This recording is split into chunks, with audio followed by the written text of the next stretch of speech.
Current bill మసీద్కి 100, చర్చికి 100, మందిరానికి 500. మందిరానికి 100 పెట్టాలి. Correct answer, right answer. దేవాలయాల్లో వచ్చినంత డబ్బులు తీసేసుకుంటుంది. తీసుకుని పాస్టర్లకి ఈ సంఘ విద్రోహ శక్తులు అంటే రాముణ్ణి రాముణ్ణి శివుణ్ణి తిట్టిన ఈ ముల్లాలు మసీదులో గురువులకి ఇస్తుంది. గుళ్ళో డబ్బులు తీసుకో వాళ్ళ డబ్బులు వాళ్ళకి మసీదులో డబ్బులు తీసుకుని దర్గాలో డబ్బులు తీసుకుని అజ్మీర్ దర్గా, బయ్యవరం దర్గా, ఇసాక్మణి దర్గా, రొట్ల పండుగ దర్గాలు డబ్బులు ఇవ్వాలి. వాళ్ళు గన్నులు కొనుక్కుంటారు, తలవాళ్ళు కొనుక్కుంటారు. గుళ్ళో డబ్బులు తీసుకెళ్లి వాళ్ళకి ఇవ్వడం ఏంటి?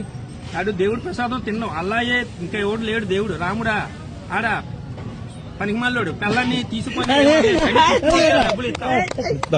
గుళ్ళో డబ్బులు, గుళ్ళు, దేవాలయాలు, ధర్మాలయాలు. ఇతను హిందూ పేదవాడు, ఆ రిక్షాకి బేరాలు లేవు, ఎలక్ట్రికల్ ఆటో కొని ఇవ్వాలా. ఇతను హిందూ గుడికి వస్తున్నాడు, ఏదైనా హిందూ రాలేదు, ఒక బియ్యం బస్తా ఇవ్వాలా.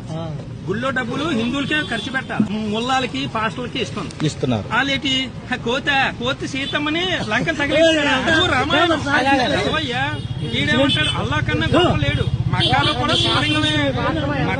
శివలింగమే ఉంది. మరి సరే నిజమే, మక్కా అల్లా నిజమే. అక్కడ అరేబియా దేశంలో ఏది వేసుకోవాలా? తెల్ల గౌన్ వేసుకుని, రుమాలు వేసుకుని, రింగ్ వేసుకుని 7 ప్రదక్షిణలు చెయ్యాలా. 5 కోట్లే నమాజు. 7 ప్రదక్షిణలు అంటే వివాహంలో చుట్టూ 7 అడుగులు వేస్తారు.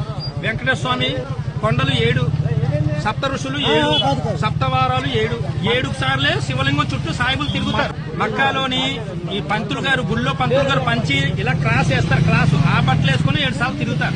మక్కాలో శివలింగం ఉంది, మక్కాలో బ్రహ్మదేవుడి విగ్రహం ఉంది, మక్కాలో సరస్వతి మాత ఇది ఉంది.